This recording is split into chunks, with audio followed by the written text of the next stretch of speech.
And my stand, my vision for my future is being secure, unapologetic, and fully self-expressed.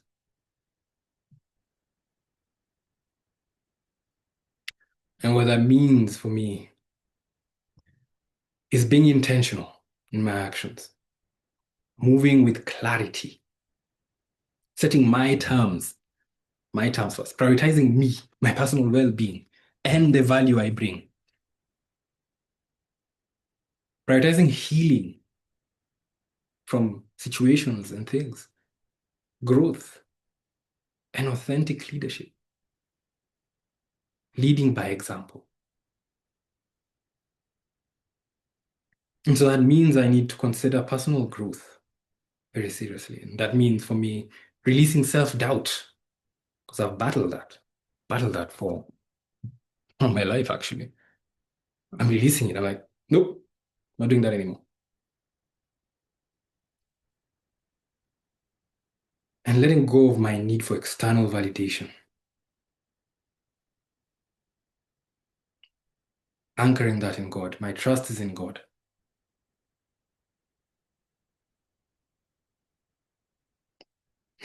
And that allows me to also continue my practice of documenting my experiences and reflecting on them. So that I learn.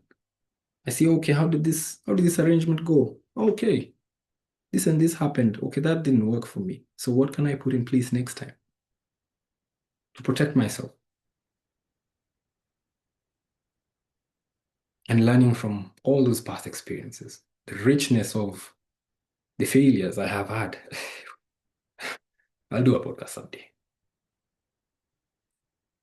And what that looks like for me is an opportunity for empowered relationships, which I really want, where we engage unapologetically. We are clear. These are your terms. These are my terms. Now, how do we, set boundaries that work and, come up with agreements that empower all parties? I'm looking for win-win situations, not just me. I want to win with my partners. And I'm a winner. I am. And now I know it can't be taken away from me.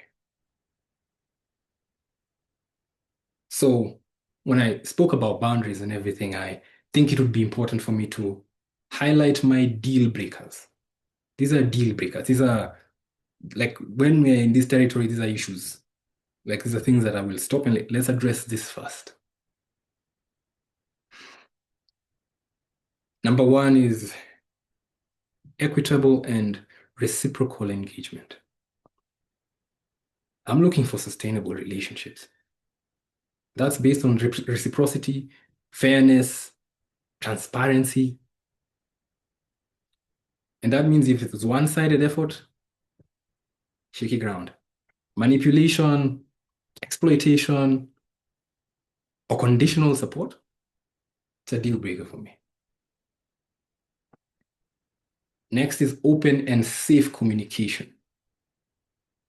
I'm interested in an environment that encourages authentic expression, has emotional safety because we are humans. We feel things. It's one of our strengths. It's one of my strengths. And the open sharing of needs and concerns is crucial. Suppressed communication, fear-based dynamics, or penalizing openness, that's unhealthy for me. I'm also looking for mutual, number three, mutual recognition and respect. Healthy partnerships, in my view, require genuine acknowledgement of contributions, genuine acknowledgement, clear agreements, and validation of personal needs and ambitions. That goes both ways. Environments that undervalue, dismiss, or fail to recognize individuals are unacceptable for me. It's unacceptable.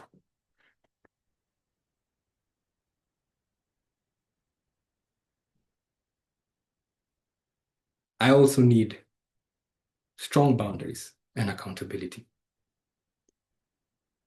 So I'm interested in clear communication of boundaries and rules. Repeated violations of boundaries, lack of accountability for actions, unresolved mistreatment that undermines trust. And I don't have tolerance for that. Zero. And last thing that's important to me is I'm committed to well-being. And I said, I'm in the business of love. First, I love myself. I love myself very much, and it grows every day.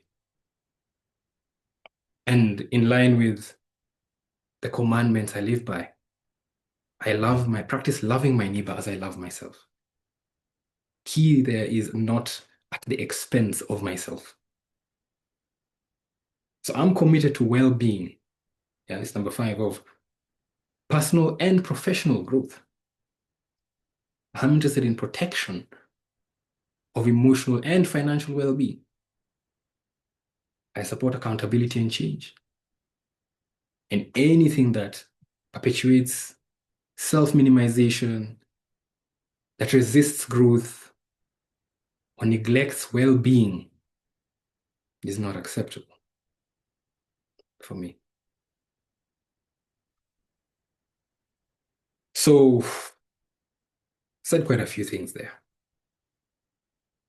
Might need a moment to digest all. That's okay. And it doesn't end there. I'm human. I'm not perfect. So I have a process for repair that I'm going to share. And my process is 4 steps: acknowledgement, appreciation, apology, then adjustment. I'll go through them one by one. Acknowledgement. For me, acknowledgement means acknowledging the impact of, mistakes or the actions or the harm that's caused or the damage. Acknowledging and sitting with it like, okay, I get it. This is the result of what took place, of what are my actions. And I hold myself accountable to these. And number 2, appreciation. Listening to appreciate how it occurs for you. Because I'm not you. I'll never be.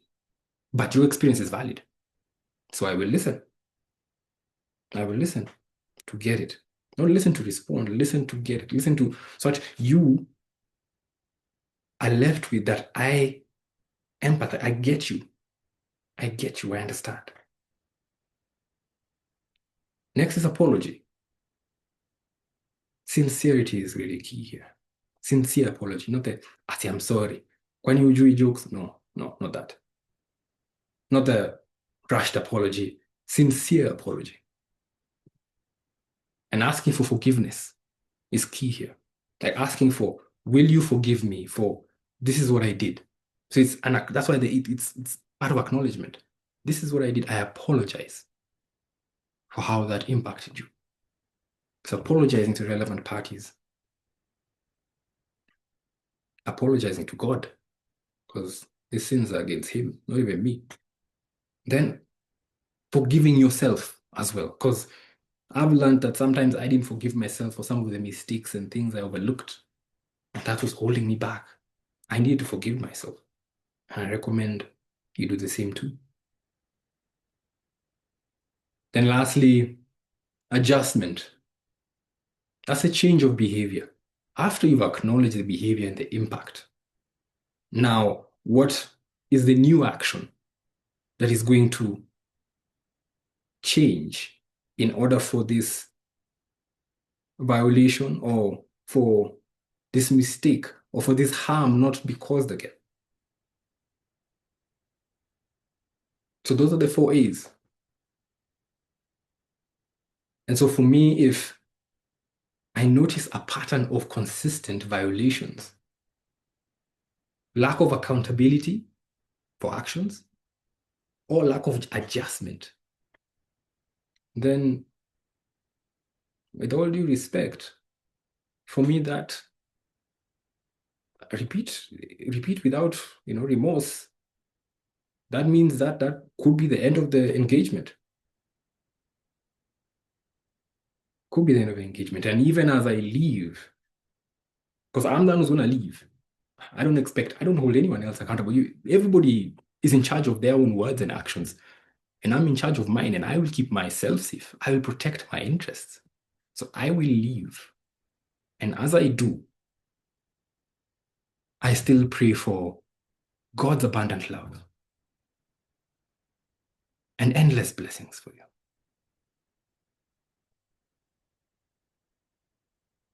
That will never change.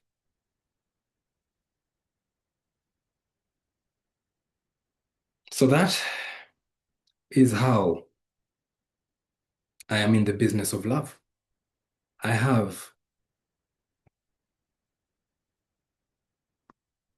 really appreciate your time, actually. If after this you choose to do business with me, fantastic, awesome. Let's go play. Let's go make value. Yeah. If you choose not to do business with me, that is perfectly fine. I appreciate your time, even for listening to this. I wish you well in all your endeavors. Thank you for listening. Thank you for your time.